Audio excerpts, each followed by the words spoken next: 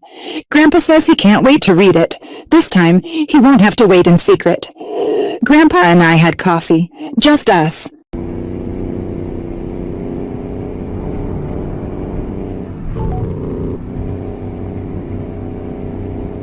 Oh, look at DeLorean.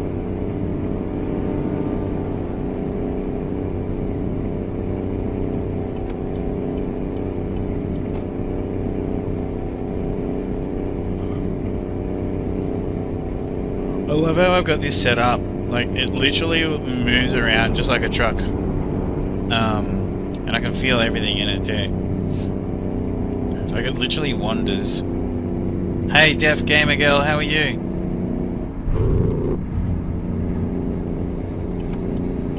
Hey, Deaf Gamer Girl, make sure you enter the competition. Whoa. I'm always good, thank you very much. I've got season 17 already. I must have pre-purchased year 5. Yeah, I pre-purchased year 5. As soon as I saw it for sale, like straight away.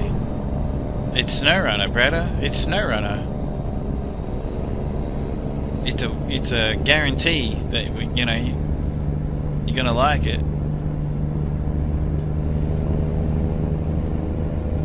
I don't want to. I've been thinking a lot about like using my wheel for SnowRunner. I don't think I want to. If I hook up the wheel to SnowRunner, I'm gonna want to basically like play the game from the beginning again, and I'm gonna want to do it all in first person mode. I don't really want to drive in like, you know. I flick to this view when I'm playing American Truck Sim and Euro Truck Sim and stuff a lot. Just so you guys get to like look at the scenery and everything, you know, because I'm just conscious of the fact that I'm streaming. Oops. Oops.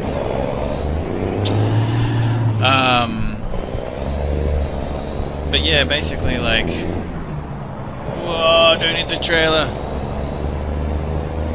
But yeah, I want to drive the truck, you know what I mean? Did I do any damage to the trailer? No.